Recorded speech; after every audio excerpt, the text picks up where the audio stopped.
What's going on, guys? We are back with our best value bets of the week, releasing these every week. Last week we were up 22 units, had a really good card.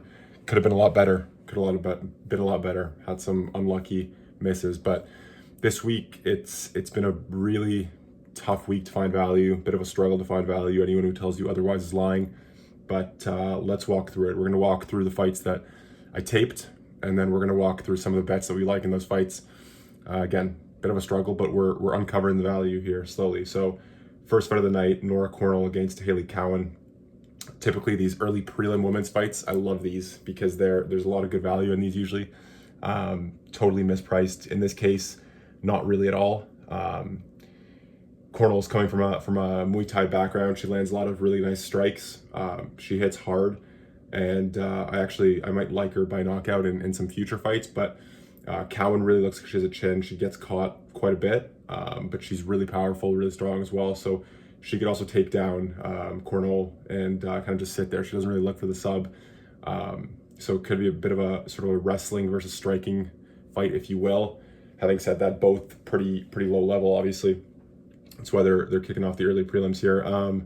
There's really nothing that I liked here. I was maybe going to lean towards a Cornell knockout if it was a good line, or potentially a Cowan decision, but neither line is juiced enough for me to take it. Cornell's a minus 175 favorite, plus 460 by knockout. Cowan has a good chin. She gets hit. She got hit against her last few opponents. Against Claudia Leite, she got hit, and she got hit against Jamie Lynn Horth a lot, and nothing. She kind of just ate everything. So yeah, I'm gonna just stay away from this fight. Usually love these ones, unfortunately, but nothing here for us today. So let's move on to the next fight that I looked at: Tresean Gore versus Marco Tulio. This is an intriguing one. Marco Tulio is an up and coming prospect. He looked really good against Chime dos Santos. Looked good against Mathieu Duclos. And then his first UFC fight, I believe, Ihor Potieria, and he kind of pieced him up. Potieria is a solid sort of mid-level guy, mid-level outside of the rankings. And yeah, Tulio pieced him up, knocked him out. Yeah, the obvious play here, if you're looking at it, is the Tulio knockout line. But again, that's not juiced either. It's like plus 100 right now. Just not enough there. I think Gore could take him down. Gore's last few fights against Trocoli and against Josh Fremd, he just picked him up, sat him down.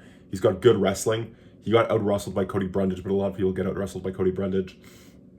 Yeah, against Fremd and Trocoli, those are both fights where he literally just went in, picked him up, sat him down, ground and pound, and then worked and got a sub. So the one thing I'll say is we haven't seen Tulio on the ground at all. None of his opponents have taken him there. He's kind of been better than them all. So at first I kind of liked the Gore subline. It's plus 1,000, I believe, and I was gonna sprinkle it.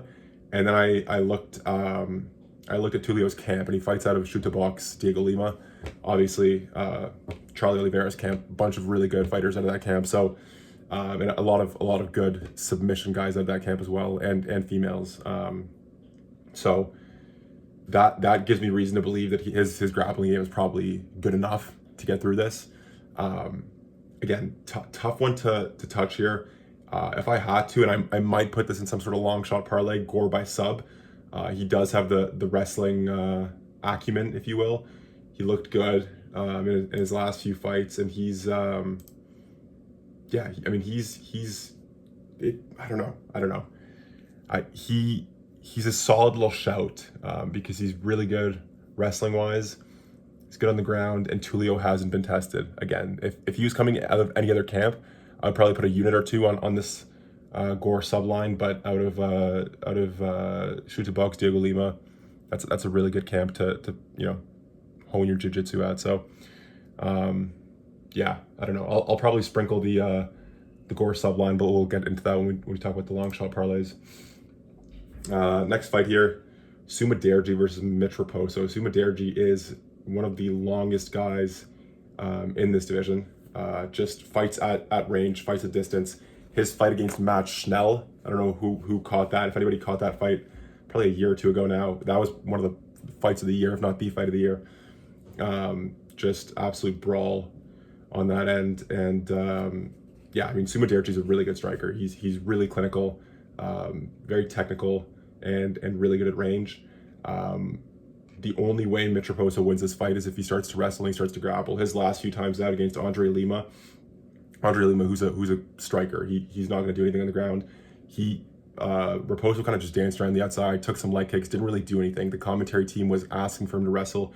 He does have good wrestling credentials, and I haven't really seen it on tape, candidly. So, if he does use that wrestling, there's a chance that he can take down Sumaderji, but who did get taken down quite a few times by Matt Schnell. But Sumaderji is long, he's really tall, and that'll make it a little tougher to take him down. I think he's going to do a really good job of keeping Raposo at range. So, I like Sumaderji here, but again, by decision or by KO, both of those lines could be interesting, but I don't think either one is very, very good. None of them are juice. They're kind of trash lines. Sumaderji by knockout plus 320. Sumaderji by decision plus 165. The knockout line at plus 320 is probably worth a sprinkle, but he's going to keep this at range, and I don't think that Raposo is going to want to get hit. So I don't know. He's not going to look to get inside and try and knock Sumaderji out, which won't give Sumaderji a lot of chances to counter either. Yeah, nothing I love in this fight, unfortunately. So, gun to my head, I would take Muderji by decision, but at plus 165, I'm not touching it. Mikhail Oleksiejczuk against Cedric Dumas. Dumas has gotten better every single fight that he's fought. When he first came in, I think it was against Josh Fremd, he looked horrible, and he's gotten significantly better in every fight, so good for him. His last time out was against Nursultan Roziboyev, got knocked out there. That's not an easy fight at all. He looked really, really good against Abu Azaitar, who's a bit of a good striker himself. But Oleksiejczuk, I think, still holds the crown there for on the feet. Excuse me.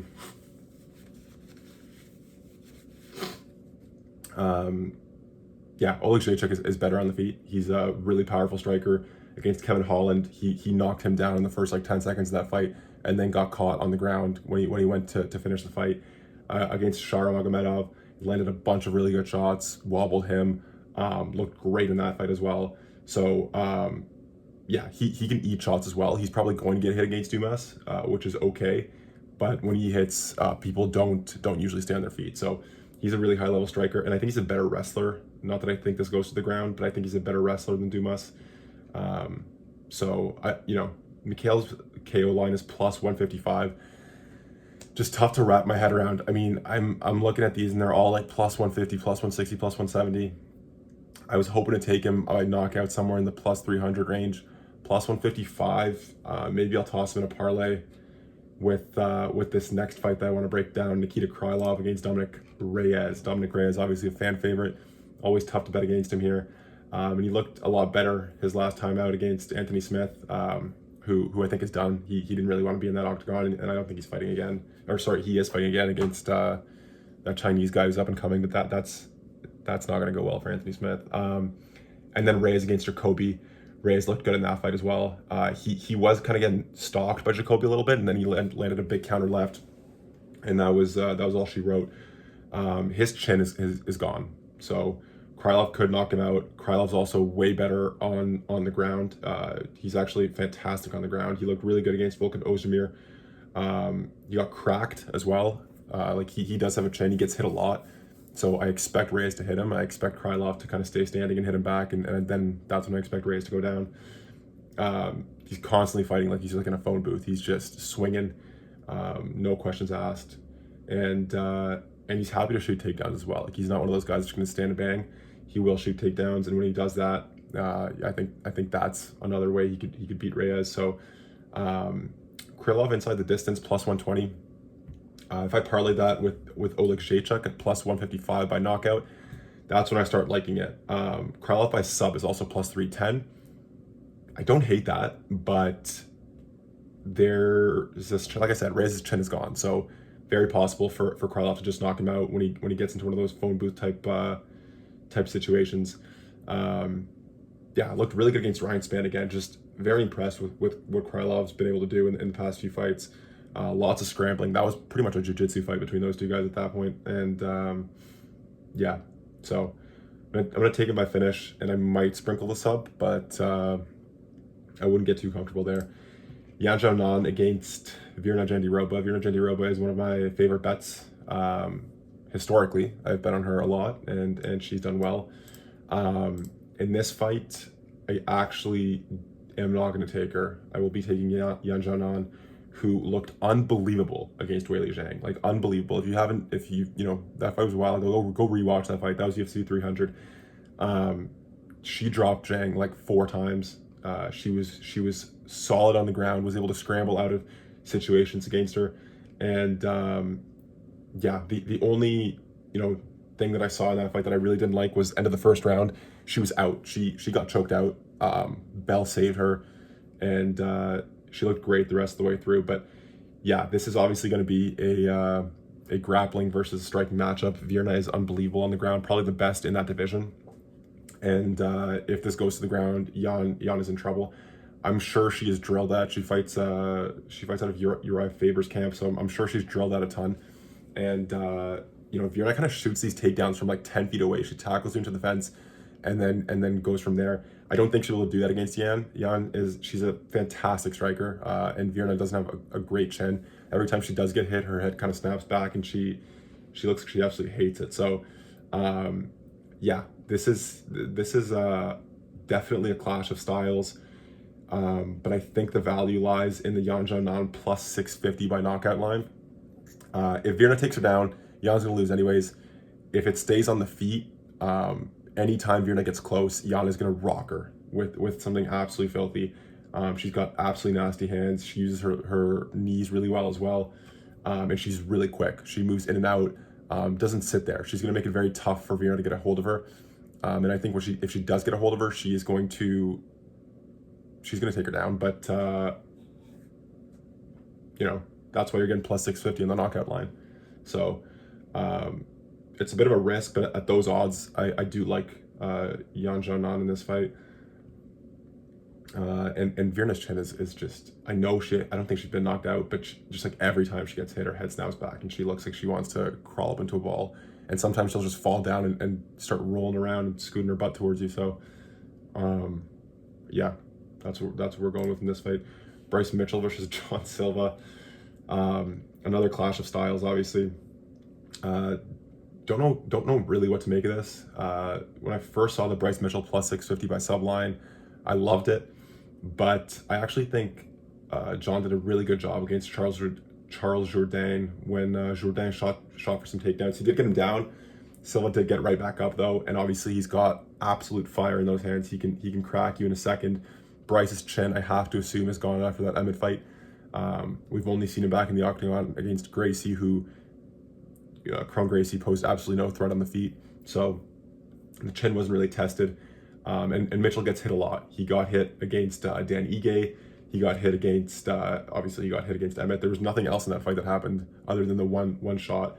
He is very defensive. He moves back a ton because he doesn't want to get hit. And so, I think that could potentially frustrate Silva to the point where he kind of rushes in and Bryce changes levels.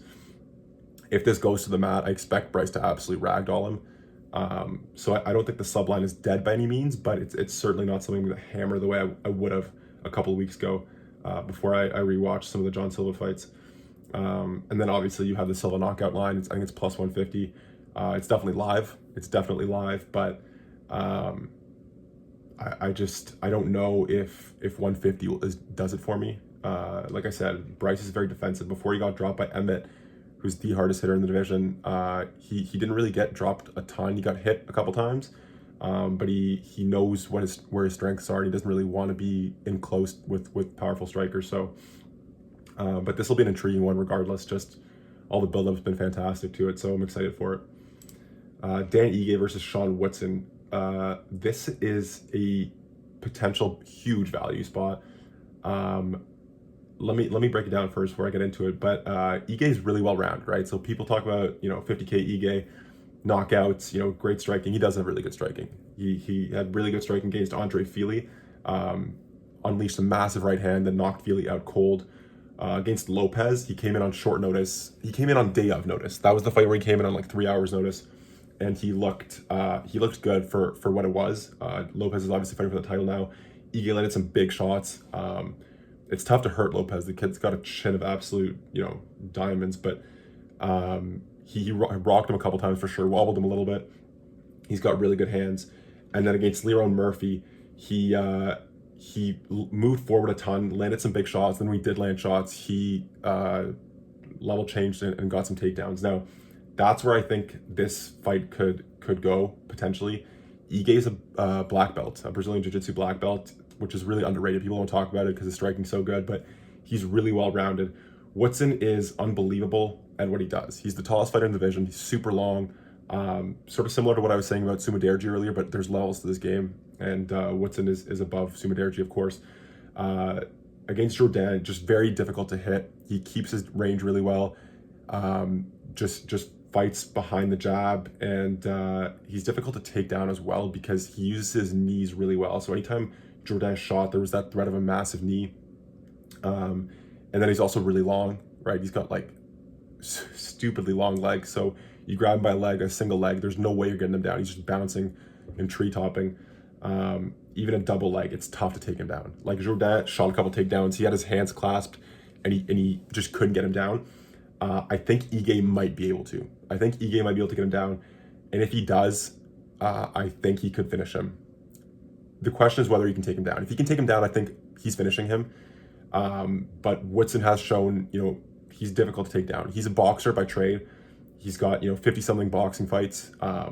He's got great hands. There's no reason for Ige to stand there against a guy who's significantly longer, significantly taller, and just as good, if not better, a striker when he's got the jiu-jitsu credentials. Expect him to strike for a little bit, maybe land a big one, kind of put Woodson on the back foot and then change levels. He has to go for the double leg. If he goes for a single leg, he's not going to get it. He needs to go for the double, clasp his hands, and just dump him, trip him, do whatever it takes to get him down. If he can get into his guard, that's when I think he can really start working because, I've never seen Woodson in that position, and I don't think he wants to be there, and I don't think he wants to be seen in that position. So the line on that is plus 2,100 on Ige by sub. I will be taking that 100%. That's one of my favorite bets this week. Obviously, it's a long shot, but I think from everything I've seen, there's a path to that, and plus 2,100, that's all we're asking for. So I do like the Ige line by sub there. Not necessarily the money line. They're pretty close to pick him right now. And if Ige can't get him down, I think Woodson's better on the feet just in terms of keeping his range and stuff like that. So I won't be taking the money line on that at all. So those are the main fights that we're looking at here on at least the prelims and stuff like that. In terms of the main card, I'm not going to break it down too much. I do really like Lopez by knockout in the main event. Volkanovski, to me, I love him, but he's one of those guys, one of those champs that is just over the hill right now. We've seen it happen to countless champs. They go down and then you think, oh, they're going to bounce back, and they never really get back to that level because once you get knocked out once, twice, very difficult to bounce back, especially against these young up-and-comers who hit like trucks. We saw it happen to Adesanya. We saw it happen to Kamaru Usman. We saw it happen to Anderson Silva. These guys are great for so long that, they lose once and you think they're just going to get back on the horse. They'll be fine. And they aren't. They're never the same again, unfortunately. That's just kind of the way the sport works. And I think Volkanovski's over the hill here. Lopez hits so hard. He does get gassed, so I do expect... I'm going to take the knockout line of plus 350, and I expect it to happen in the first 3 rounds. If it goes longer than that, I actually do think Lopez is in trouble, so I'm not taking the money line. And I might take, if I can find the line, I'll take Lopez within the first 3 rounds. But Lopez by knockout at plus 350 is a good line. Ige by sub, we talked about that one. Pimblett by decision. If I ask you right now what you think Pimblett by decision is, you probably say, I don't know, plus 4, plus 500. It's plus 1,000. There's juice in that line. Listen, I think Chandler isn't all that good. I think Pimblett's better than people give him credit for. He's gotten better with every fight. Yes, his chin's been cracked. He's been hit. He's been hurt really badly, and he survived. And against significantly worse oppositions than Michael Chandler, but he's gotten better as a striker. He's gotten better as a fighter. So Do I think he will get hit? Yes. Do I think he will get really hurt? Yes. Do I think he'll survive? Absolutely, because Chandler's fight IQ is low. He kind of just rushes in, and he didn't get the finish against Oliveira when I thought he should have. Credit to Charlie Olives there as well, though. This is a 3-round fight. It's not a 5-round fight. I think Pimblett, if he gets him to the ground, he's just going to work there, and I don't think he'll finish him because Chandler's good enough defensively. He didn't get finished by Olives, who I think is, creme de la creme in terms of grappling. I don't think he'll get finished by Pimblett as well. Pimblett will prioritize position over finish, especially if it's in round 1 or round 2, and he doesn't need a finish. And so all that said, I think Pimblett at plus 1,000 for decision is a nice bet. It's good value,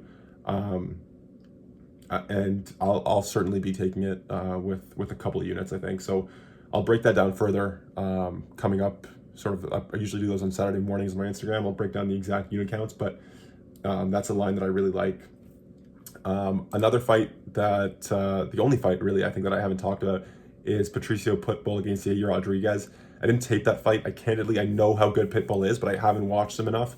Obviously, with this being his UFC debut, so I don't want to make a call on that now. I'm a huge fan of Yair Rodriguez. I think Yair is really good. I'll try and tape that before tomorrow morning and see what happens. But yeah. Oh, I didn't talk about Jim Miller versus Chase Hooper. There's no value for me there. Miller's unbelievable at his age. Hooper's up and coming. He's great. He's got really good striking. Not in this fight. I'm not going to take Hooper by knockout in this fight, but one day soon, I'm going to take Hooper by knockout because I think that line is going to get nicer and nicer, and his striker's getting better and better. He's almost finished a couple guys by knockout. It's not going to be this week, though. Jim Miller is tough to knock out. And then Julian Erosa, Darren Elkins, nothing there for me in terms of value. So those are the big ones for me. Let me know what you think in the comments, and I'll be dropping all of my picks in terms of how many units I'll be laying, what the parlays are. I'll be putting all that down on my Instagram Saturday morning, so follow along and we'll go from there.